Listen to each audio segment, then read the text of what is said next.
It's Monday, June 1st, 2020. Say that out loud. June 1st? How? It's the Small Business Rally Point. My name's Pat Miller. I'm the Idea Coach, and it's my pleasure to welcome you to the show. Today is just like every Monday. It's a conversation about small business and the world that we are living in. And boy, it is unique right now. We'll talk about that in just a few moments. But first, our proper introduction and a welcome to our sponsors and a thank you to them. The Brookfield Chamber of Commerce, Third Eye Local, Serendipity Labs, and of course, Brand Crafted and the brand new Idea Collective. Today is the first day of the new group of driven small business owners. Big shout out to everyone that's in the group that's joining us on the call today. If you're not in that group, we'll tell you more about it later because we've got some wicked cool stuff planned for this week. A big thank you to the best producer in the business, Jennifer Buchholz of Excel and Flourish. She is petting the technology in the background. Thank you so much. She's also my business BFF, so thank you. Two quick text notifications. Don't miss an episode of the Rally Point. Text the word BIZ to 414-240-1315, and that way you can get on the Small Business Rally Point distribution list. One other text notification this week, text the word IDEA to 414-240-1315, and that way you can find out more about the new Idea Collective, which, like I say, launched today. And trust me, that's where all the cool kids are, so you better check it out quick because we're going to start having some fun. On the show today, we are going to check in with Mark Schanen from Supporting Strategies because they're, you can use whatever word you want, but there are some interesting things happening with the PPP program, which was the topic of conversation on this show 2 months ago when the program was announced. And thanks to Big Mike Danielson, helped out, I think, single-handedly almost all of us get our PPP money. But the goalposts are changing, as they say, and Mark Schanen has been tracking it, so we'll bring him on to get an update. So thank you for being our reporter, Mark Schanen.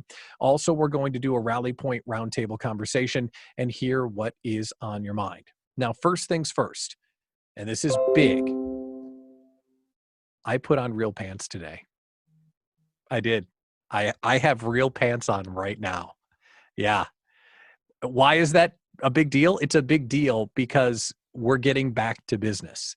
We are leaving our caves and we're starting to go out and see our clients in person. And it's funny when you go out. I even went to Serendipity Labs today for the first time since March.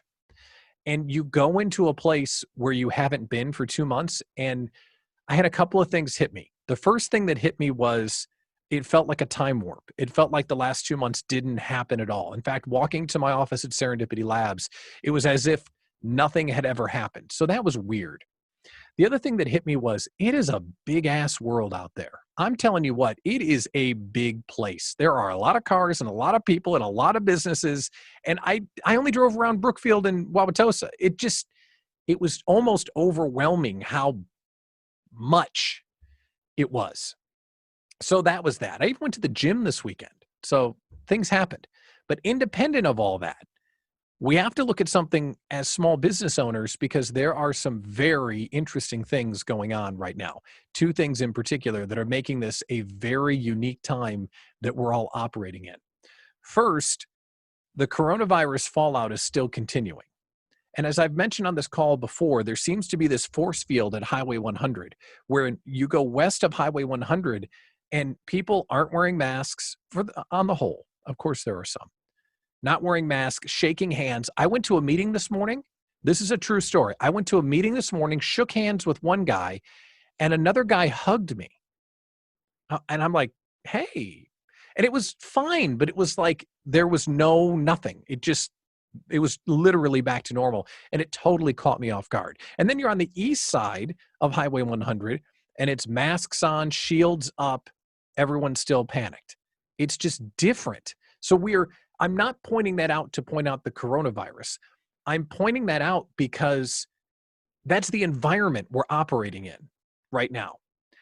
The second thing that we have to acknowledge is the heartbreaking tragedy that's going on right now about what happened to George Floyd and the protests that are going on and the emotional burden that is happening throughout everyone that does business with us, everyone in our social media networks, in the entire population.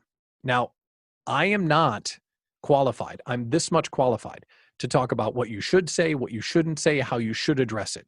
But what I am qualified to say is I'm a marketing guy by trade. So I want to bring up just a few things that I want you to consider when it comes to the coronavirus and what's going on with the protests and the reaction to what happened to George Floyd. So the first thing I want to say is that whatever you do, be consistent. It's important that we're consistent right now.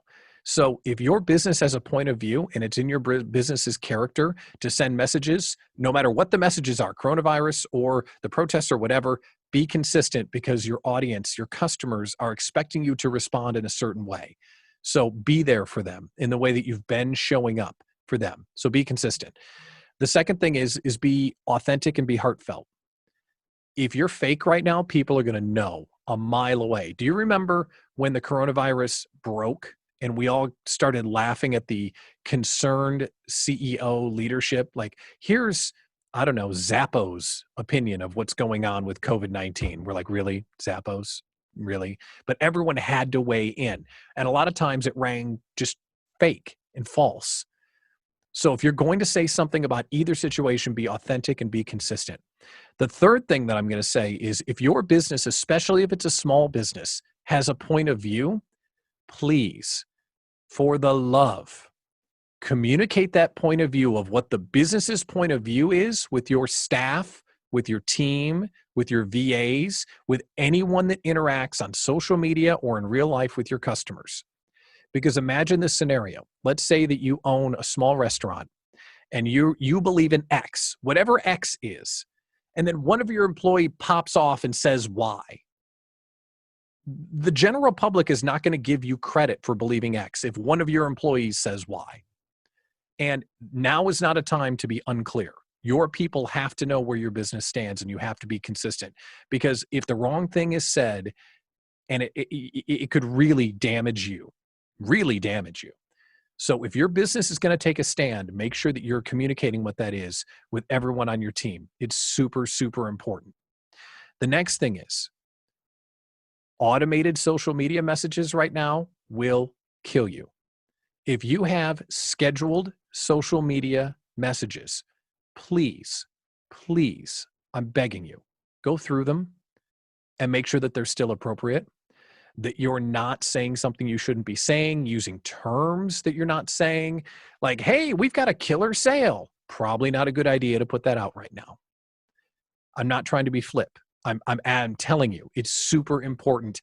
I have seen too many automated social media messages get people in trouble right now. So please go through it. And I think that's about all. And if this group wants to talk about it further, I'm cool. We can do that. That's what the round table is for later on in the call. And to be clear, I'm not trying to take a position. I'm not trying to advocate one way or the other. I'm just trying to help you out as your little marketing friend here. Those are some things that you need to be thinking about with your business and how you're going to choose to address both of the situations, because they're both really important and it's a thing. So let's get back to straight business talk just for a second, because there's a lot going on with the PPP program right now. So like I say, 2 months ago, we were talking about how the PPP program was going to ride in and help people get through 60 days. And it did for many of us. It was a welcome relief once we finally navigated the program. Thank you, Big Mike. And we actually got paid. But now let's bring Mark Schanen from Supporting Strategies on the call, because, well, there's a new bill that's going through Congress and it's already passed the House and it's going to change things. So Mark Schanen, can you give us an update and tell us what's going on with this bill? Yeah, I think I'd posted this to the Idea Collective. Plug. Yeah, shout out. Drink. Yeah. But basically what's passed is they've realized and they recognize that a lot of states haven't opened yet, or they're opening on sort of a staggered case. And so 56 days probably wasn't enough time for some businesses to deal with the furloughs and the rehiring of people and the ramp up and all the other assorted stuff that goes with it. So what's passed through Congress so far, and I can go through some of the high points here. Basically, they're going to extend the program from June 30th to December 31st. It sounds like they want to extend the covered period from 8 weeks to 24 weeks, and that would also include like the rehire period for new people. So that's 6 months as opposed to just 2 months, which is sort of what we were looking at before. And then they've also talked about for any costs that aren't forgiven for whatever reason, instead of being a 2-year loan, it would end up being a 5-year loan, which makes it a lot easier for people to stomach some of those types of costs.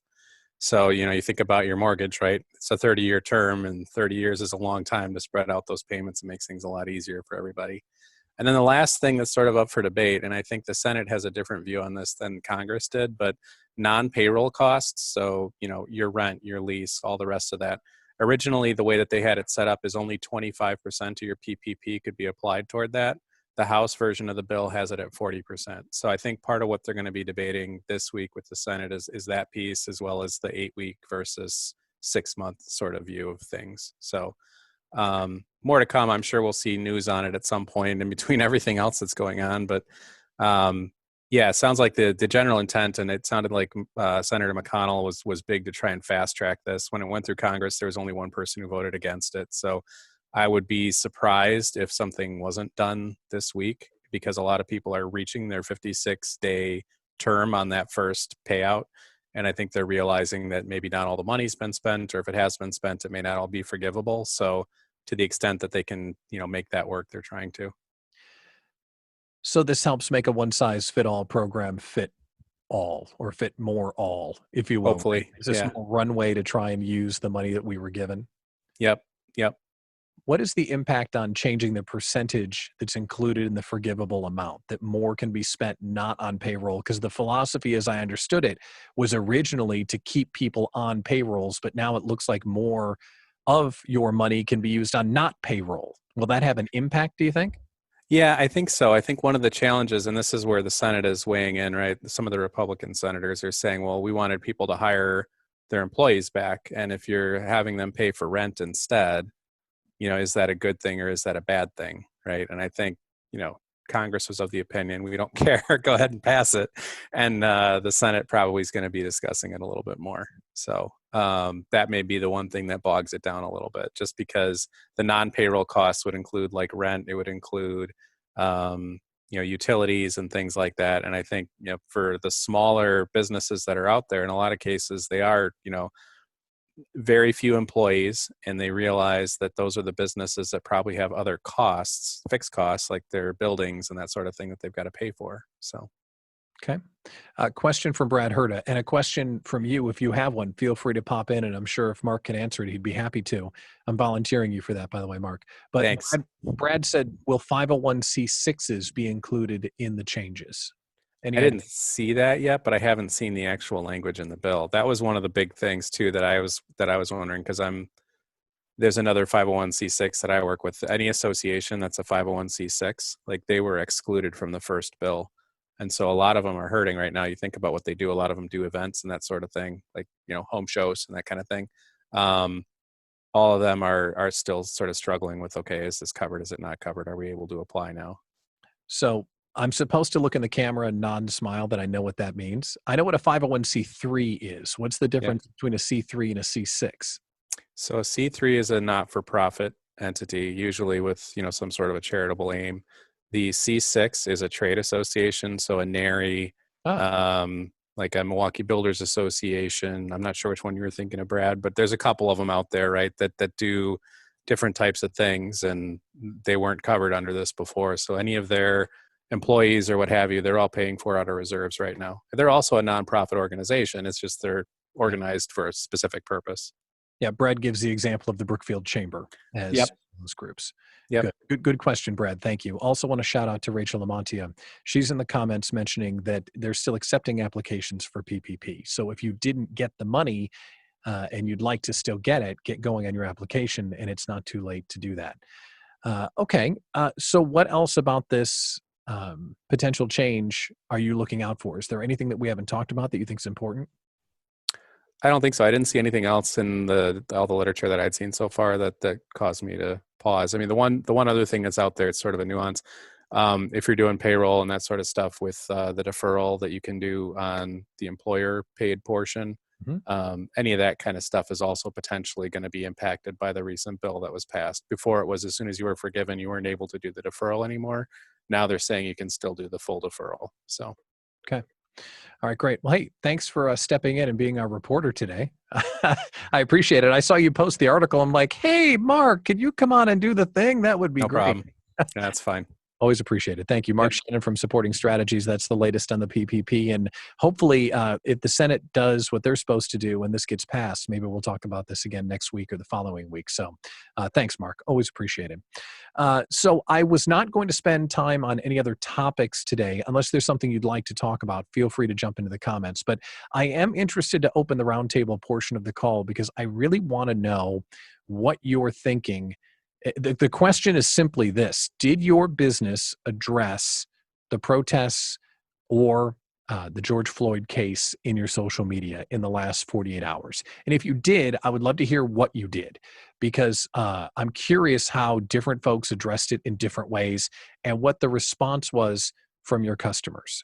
So I'm just going to toss that out there and see if anyone's willing to step up and talk about it, what you said, why you said it, and how people reacted to you saying something, because it's something that we're all considering at this time or taking action on one way or the other. But did you or your company address the situation? I'm just going to watch the comments for a moment and see if anyone's willing to step up, or if you didn't, why not? Which is another way to look at it. I posted in LinkedIn basically from the point of view of being a minister, and that is peace. I lived through Newark, I lived through New York, I lived through DC. The current situation in Philadelphia is 2 blocks away from my nephew, who has to pass through it in order to get back and forth to work. So I'm touched by it already. I hate to say this, everybody, and I hope I don't offend anyone, but like one lady tweeted earlier today from the University of Connecticut, racism, the only difference between now and then is that it's being filmed. What you saw with Floyd is something that I lived with all my life. 25, 30 years, particularly before I came to Milwaukee, I learned never to leave my house without my ID and watch what side of town I was on. And even when I'm on the right side of town, watch, for example, police officers. Philadelphia had a habit of picking up people just for the sake of it, in order to keep their numbers up. Yeah. You know, so it's something that I've had to live with. However, sitting here with all of you tells me that there's hope to deal with it. That's the other issue. That's something that wasn't there in 1960. In 1960, I wouldn't be sitting there with you. I wouldn't be in the Brookfield Chamber. I wouldn't be a board director of Mequon Thingsville.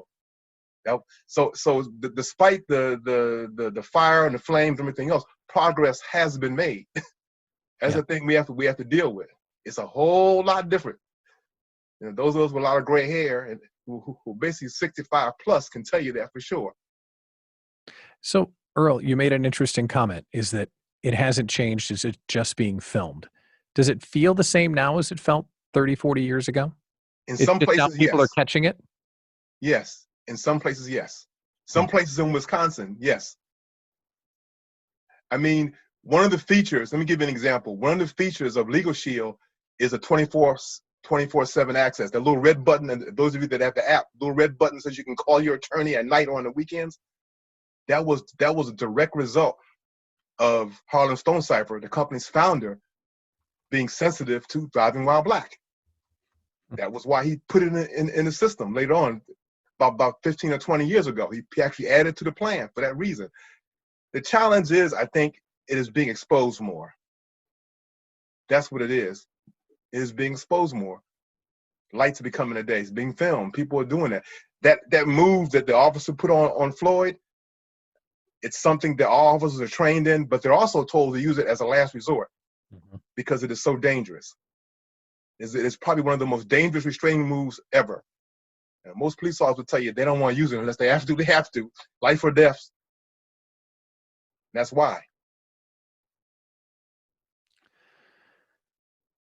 Yeah. Yeah. Yeah. At some point, it's just, it's tough to have the conversation because you realize you wish that it was better, but it's not, right? And like, what you said earlier is that you've lived with it your whole life. And what's obvious to me, and I don't mean to like, hey, Earl, let's talk about, I'm a white guy, right? I don't mean it that way, but I'm so appreciative that you spoke up because like you said, you've lived with this your whole life and I've never had to worry about that. That's a completely different, we live X miles away and we're living in completely different worlds. It's just hard to understand. It's hard to understand how different that life experience is. Yeah. Man. But it's a misunderstanding. I told my congregation yesterday on Sunday that it's a matter of understanding. Because on the flip side of the coin, we're just as guilty as you guys, in that there's an attitude that every time someone with a light skin walks down the street, he's an enemy. That ain't true. Yes, there's a bunch of them like that. There's Hitlers, but on the other side of the coin, there's Idi Amin. We have to approach it from the point that everybody we touch. My mother gave me an example. Let me give you an example my mother gave. We were arguing about something when we were kids, about 9 or 10 years old. So she drew a line in front of a tree. And we all put our feet in the line. Then she drew a line from our feet to a tree. She asked a question, what do you see? And she said, we all said a tree. Agreed. But you notice that because of the lines, we can never see the tree the same way. But we all accept the fact that it's a tree, right? That's what we have to do. We have to accept the fact that we're people. But we can never see each other the same way. But that's not bad. Yeah. That's an opportunity. Yeah. Your perspective is invaluable, and thank you for sharing it with us. And yeah, you may not be done talking today, Earl, but I'm glad that you spoke up and shared what you did. And thank you. I really appreciate it. I do want to bring Ann Rakowicki on. She does social media and helps people with their marketing. And she brought something up interesting in a comment to me. So, Ann, what are you telling your clients right now about dealing with messaging right now? Well, through the last few months, when it had to do with COVID, it's kind of easy to make the connection and draw the line because people have experiences and in my clients' retail areas or in their restaurants. And that's definitely it's something that we can all relate to. Right now, when I've been checking in with clients, they feel as though, because this is a very personalized experience that they're not familiar with, they can empathize, but they're feeling that until they have something they can do that's actionable, they're not necessarily ready to jump in and make a statement, because I see them as being people of action. For people who have a lot of event-based things or experiential things. And to them right now, talking to them as people, they feel that until they have something valuable and actionable to add to the conversation, they're not ready to jump in and say something because everybody's saying something. And that's what really makes this very different from what we've been dealing with for the past 2 months. And I have to say that I agree with them because that's the kind of people that they are, right? I mean, Pat, you talked about consistency in messaging and what you're talking about, and this is it's so very, very different for all of us. And I'm having personally, I'm having a difficult time figuring out where to point people, but they're pointing me in the direction that they want to go. And that when you're working with a small business owner, they are the brand and they are who people buy from. So it's important for them to maintain their personal sense of integrity and sense of self. And again, it's just until they can take an action, they want to hold steady. I think people's hesitation to just rush something out there underscores the importance that we all feel about getting it right. Mm-hmm. And also, we're all terrified of getting it wrong. I think those are both fair comments, right? We want to do something that's meaningful, and we certainly don't want to do the wrong thing, And because that could be damaging. it could be. And I'll say too, on their behalf, is nobody has said to me, I'm afraid of how somebody will react. They've all said, I don't care if somebody disagrees with what I think. I know what's right. Right. But so it's not that, right? I mean, it's not, and I understand that there is fear of getting it wrong. And I don't think any of us should be afraid of standing up for what we think is right. You know, damn the torpedoes. Let's look at this subject from a different point of view that might be easier to talk about it for a second, just because this is so important. But let's set that to the side for a second and look back at how the brands and companies responded to the important messaging around COVID. Think back to the brands that did a good job. What did they do? Can you think of anyone, or can anyone think of anyone that stood out when the COVID messaging went down, that we're now looking back on and say, that was the right course of action, or that action, like you're saying, it isn't just words, it's action. That was a meaningful action. Does anything come to your mind, or anyone's mind in the chat about a COVID reaction that made sense?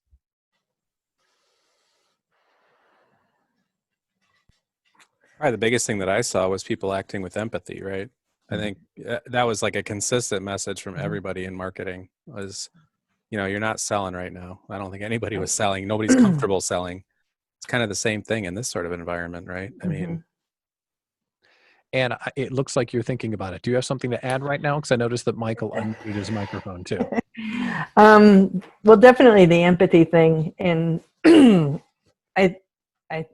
I know that, you know, personally, I've watched what other people were doing and how they were responding and what was the statement. And even through, you know, here's what we're doing to keep people safe, right? Physically, here's what we're, you know, and there's always, the way I was thinking about it this morning is that there's 3 ways to go about dealing with something like this in a communication standpoint. One is you can take the stand or take the action.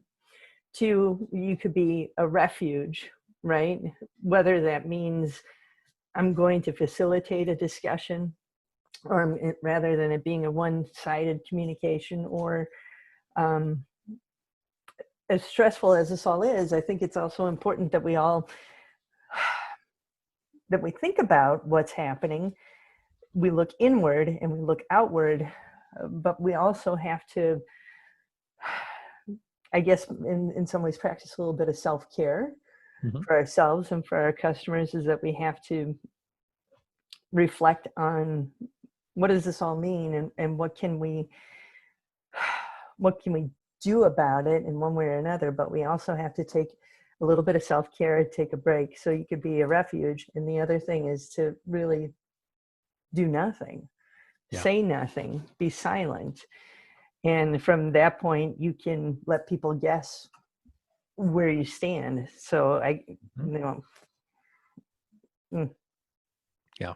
Well, Ann, thanks for jumping in. I appreciate it. Brad, if you're available, can you jump in and share what you put into the chat? You said Ascension Healthcare did a great job.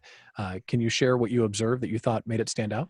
Yeah, I thought they did a really good job with the showing the healthcare providers and what they were doing and what they were facing, and showing that community coming together. Personally, I know they didn't go through the furlough programs. They didn't do a lot of those other things that some of the other providers did, even when they were sacrificing revenue. And they didn't make it about the revenue. They made it about the people. They made it about showing what they're doing with their leadership huddles and things like that. So, yeah, that's great. Bob's got something to share as well. Bob, what do you got? All right. So with this whole George Floyd situation and all the protests and all the anger that I'm seeing these days, it actually touches home pretty close to me, because Thanksgiving Day 2018, I lost someone that I truly loved and cared for at the hands of a police officer unprovoked. So I think this is just me sharing with you guys, you know, some of the emotions tied to this. And whenever this discussion always comes up, I've always held myself back. It wasn't my discussion. I didn't know how to contribute to the discussion. And one of my thoughts and feelings in life is to move forward and act out of compassion, never out of hatred or bitterness. And that's why I've never discussed this, because I've always held this bitterness in my heart. So I've never been able to discuss this from a place of compassion or from a place of peace. And I still don't know how to do that, which is why I don't discuss it too often. This is actually the first time that I'm sharing this publicly. But I think my message is to remain compassionate, and in everything that you do, every message that you send, do it with love, do it with compassion, and do it from a sense of love in your heart. How are you trying to get to that place of compassion? You say you're still working on it. Yeah, still working on it. Deep intrinsic thought. I don't know if it's learning how to forgive, or if I ever could forgive, or Yeah. But a lot of it is empathizing with the struggle that a lot of people are facing these days, and being able to just empathize with the anger that we're seeing these days.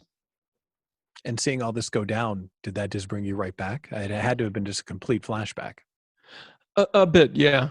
You know what? Whenever, because the protests like this have happened quite a few times since then, and every time it happens, I do find an emotional spot in my heart where I want to be a part of the conversation, but I don't know how. Yeah. Well, it means a lot that you were willing to share that. So thank you. And, I think Yeah, thank you guys for listening. I'd be like totally with you if you wanted to talk about it further. I don't want to, grow you on the air, but we're here for you if you need more. And thanks for sharing. That was great. Thank you. Of course. Thanks for listening. I don't want to rush us off the topic because it's so vitally important, but I do want to make sure we have a few more things to get to. Anything else that we want to share about this topic, how we're responding, how we're reacting, the things we should be looking out for? I just want to let this breathe for a minute before we move on. Anyone else want to weigh in?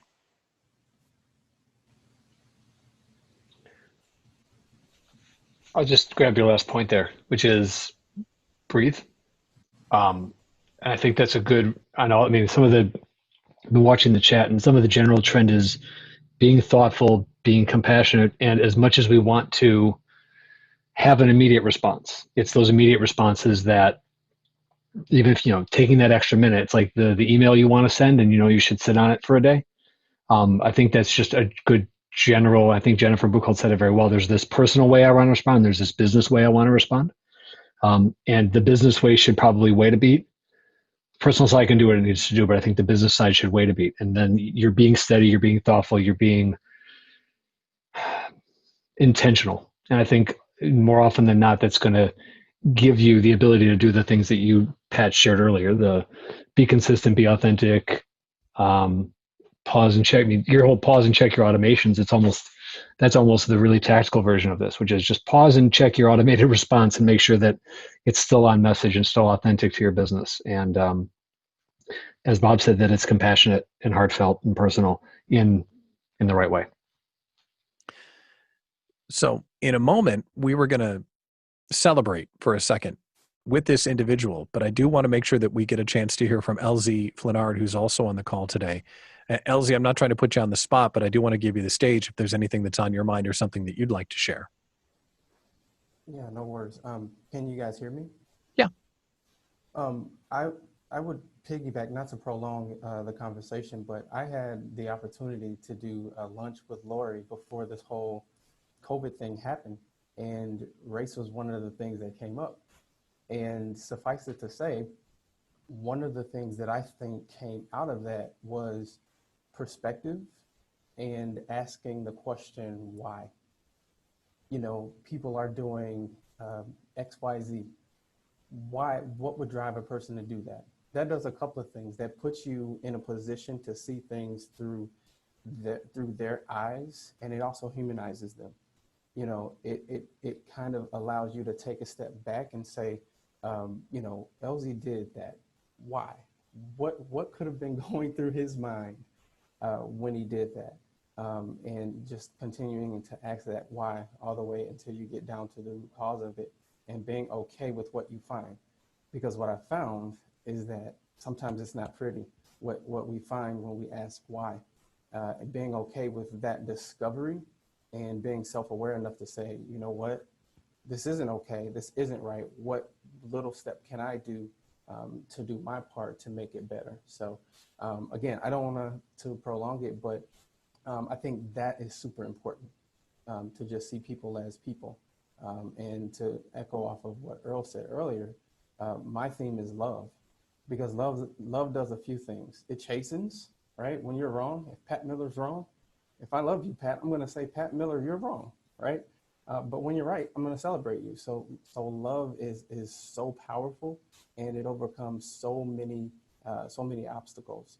Kind of tying back into messaging, I had an announcement today, and I struggled because it's like, okay, there's a lot going on in the world.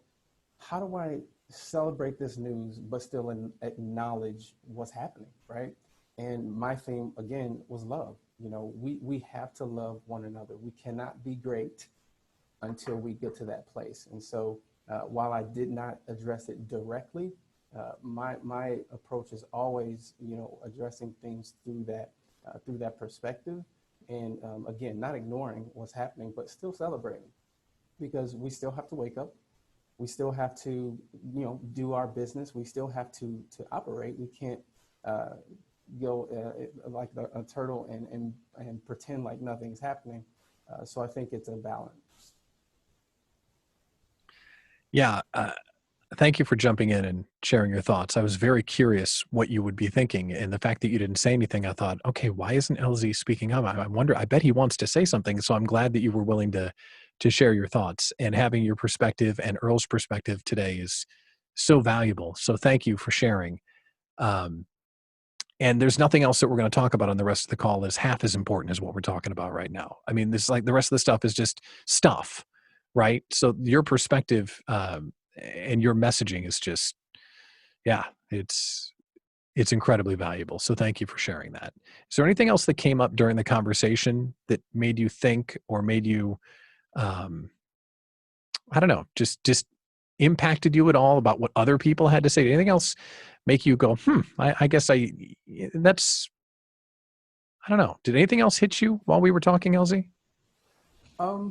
I would kind of echo what Earl said. I don't have as many gray hairs in my beard. No hair. No hair. You look So great. I can't identify with that piece. But this isn't anything new. It's unfortunate. It's horrible. It's bad. I hate it. But this is something that happens a lot more often than I would like. So I don't mean to have the position that it's it's meaningless, but it's not breaking news. So there's a sort of it's hard to put a word on it. There's a sort of numbness is not the right word, but there's a familiarity with it. That it's good, to echo what Earl said, that we're talking about it, because I think that's always the first step. Me being a person that's in the field that I'm in, that's extremely important. Having that dialogue and really having those conversations. So that gives me hope that we're talking about it, and that people are willing to say, this is something that we need to address as a country at large. So I'm excited that more and more conversations are happening. I'm more excited to see action behind it. What are we going to do? Right? This has happened. What are we going to do? So to your question, it's refreshing to be having the conversation, and I'm excited and hopeful that we'll take steps in the right direction. I don't know if I should say this out loud, but I'm going to say it. if I wanted to take action, what matters? Speaking up matters, right? Supporting people that are speaking up matters. Calling out people that are saying the wrong thing matters. I mean, there is a sense of take action. Okay, what kind of action? And I'm not asking you to give me the answers to the test, but I am saying out loud, like, okay, yeah, taking action. Let's make a change. How? I mean, that's the $20,000 question, right? How? But it's something that that I think everyone's talking, or at least thinking about. And man, this is like a small business call. We're supposed to be like talking about, like, I don't know, what color is the bag at the checkout, and how are you going to send some social media tweets or something? And this conversation that we had today is just I'm very grateful.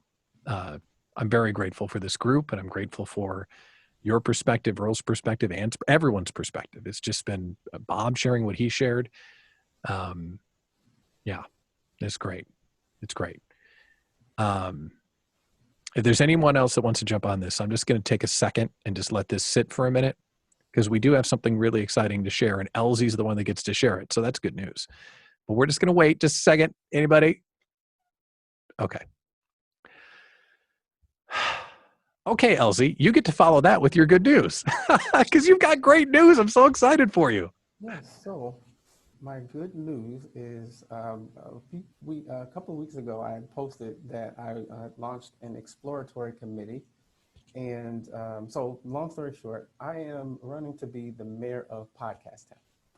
And Podcast Town is a community of podcasters that are coming together to learn and grow, to podcast better, more quickly, and to make money. So I'm super nervous because I really do care about the medium as a whole. I want to move it forward, not backwards. So I am super excited to be doing this, and any support would be very, very welcomed, and which is why I'm proud to be a part of the Idea Collective, because I'm going to be hitting you guys up for help and support, and getting this thing launched and really adding value to people. Because again, I believe that conversations, dialogue is extremely important, and I'm passionate about that. And so this is kind of, helping people to do that better. So I'm super duper excited about it. I think it's great. The mayor of Podcast Town. I think that's brilliant. I'm so happy for you, because I think it's like you're the guy that knows podcasting, and you get to lead us all towards that. So the chat is filled right now with people saying they like it. It sounds great. What are you looking for right now? How can we support you? Yeah, I would say, again, just telling anyone that you think would be interested in joining the town is helpful.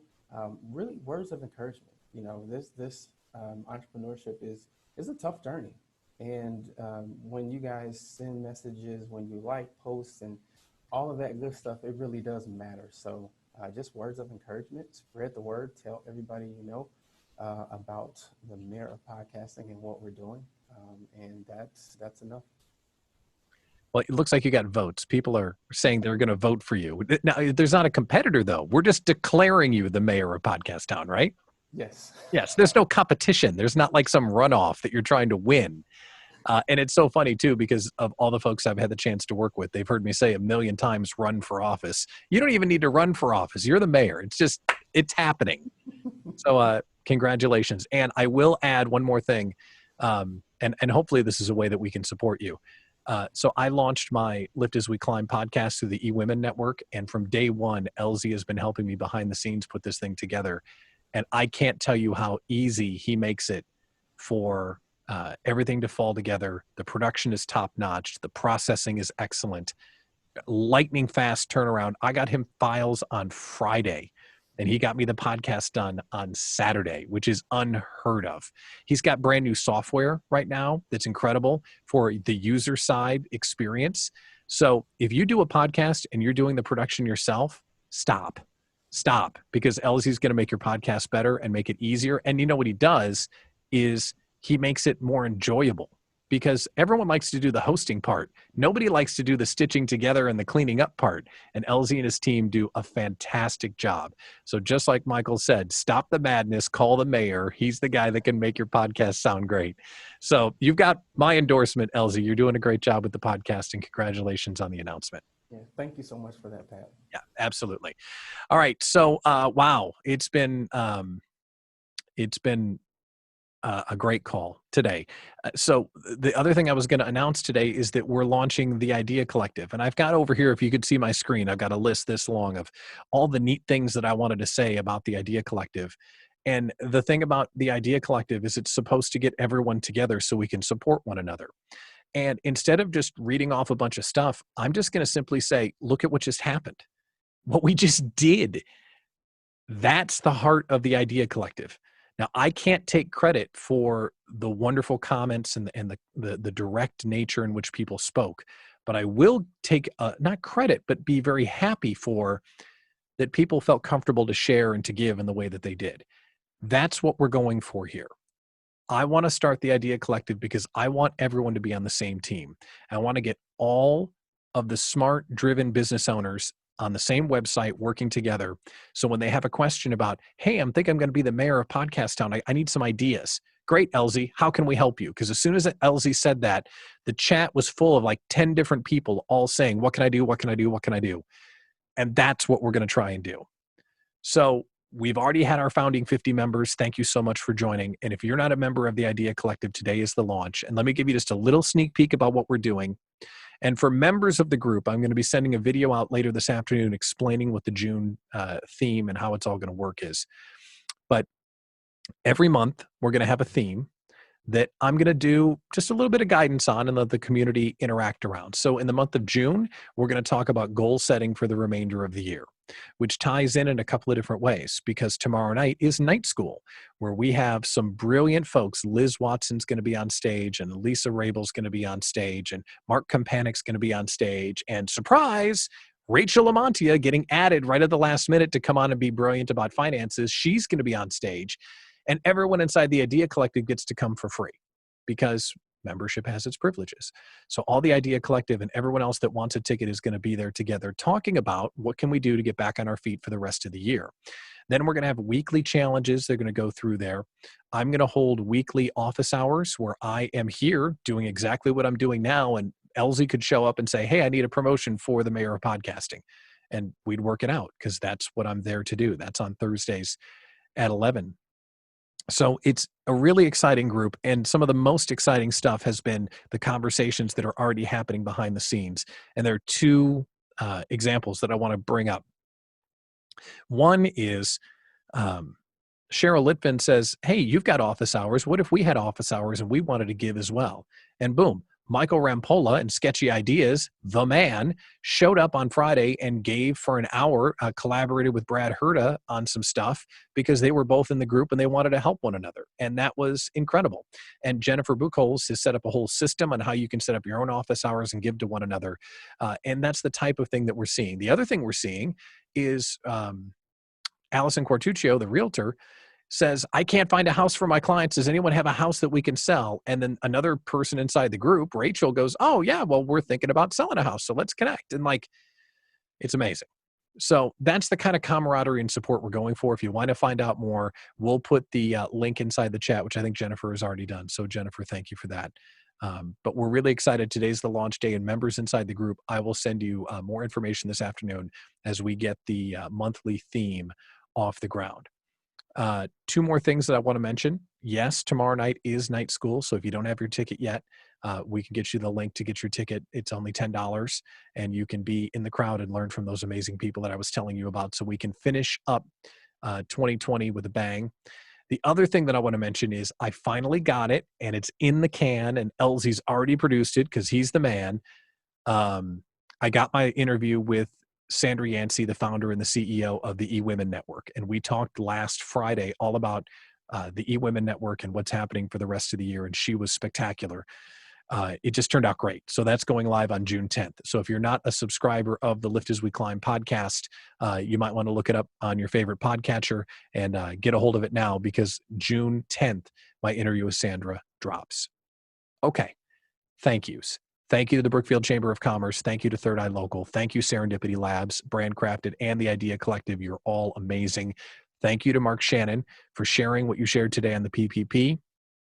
And thank you to Jennifer Buchholz for running the show behind the scenes, being the master of the technology, the ultimate connector, and my business BFF. And most of all, thank you to everyone that had such a heartfelt conversation this afternoon about a really tough subject. And I just want to say to whomever needs to hear it, if there's something I can do to support you, I'm here for you.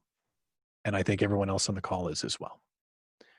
So with that, we're going to end today's Small Business Rally Point. Next time we'll be broadcasting Thursday at 11 for my office hours inside the Idea Collective. So let's have a great rest of the day, and we will talk to you next week. Thank you so much for tuning in. Bye, all.